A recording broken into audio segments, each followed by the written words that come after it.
Hello and welcome back to another video of mine, and today I'm gonna talk about how my comic went from this artist style to this. I've been making this comic for almost 2 years now, and the anniversary is gonna be, I think, on the 29th of January. I might be wrong, but I think that was the date.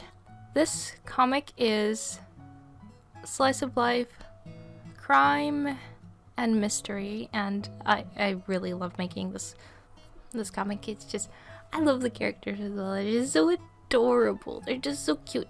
And if you want to read this comic, I will leave the links down in the description. The first thing is references. I started using a lot more references than before. Before, I would use like references for the cops, for like their uniforms and that kind of stuff. But that was basically it. I didn't really use references for the characters, for their poses or anything like that, so it looked weird. That anatomy didn't look good. If there is something that you don't know how to draw in your comic, I recommend using references. For my comic, I search up references for like almost everything. Sometimes I just cannot find references for that certain thing, or I change scenes entirely if I can't find the references.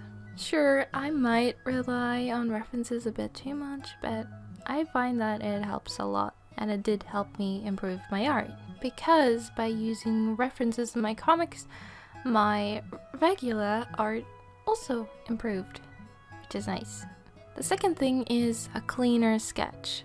Before, I used to sketch with, I think, the colored pencil, little tool, and I used to also sketch with a big brush, a big size, and I would just have a rough sketch, and when I'd line, it would look weird because my line work was smaller than the sketch, and I do not recommend doing this. Later on, I started doing two sketches.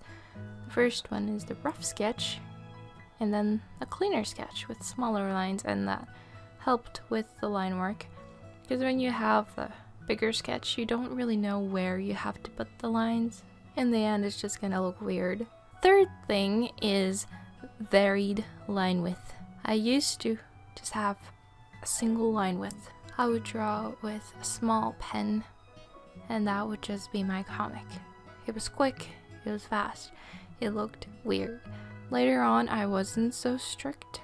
I just allowed more mistakes, or I guess kind of sketchier lines, not really, just varied line width. And I found that it helped me relax. I can make mistakes. I just darken the lines and it would look cool, it would look fine.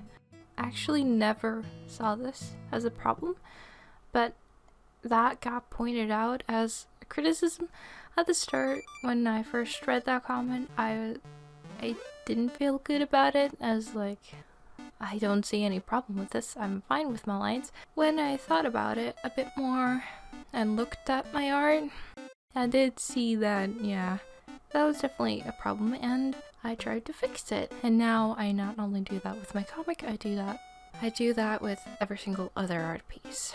So thank you to whoever commented that. The fourth thing is more backgrounds, and I don't draw like a background for every single scene. That would be crazy. What I am trying to say is, before I would have white backgrounds for most of the panels, but later on I started coloring the backgrounds a bit more, like having a sky, just a sky, or like having a couple of backgrounds.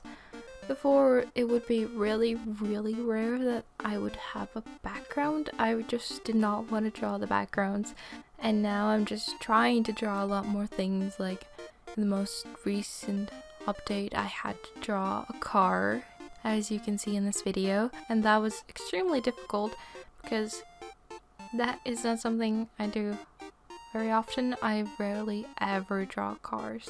And a tip I want to give you is, use toy cars as references. That really helps a lot because you can really move them in any angle that you want, and they're just easily accessible because on Google it's really hard to find the pictures that you need.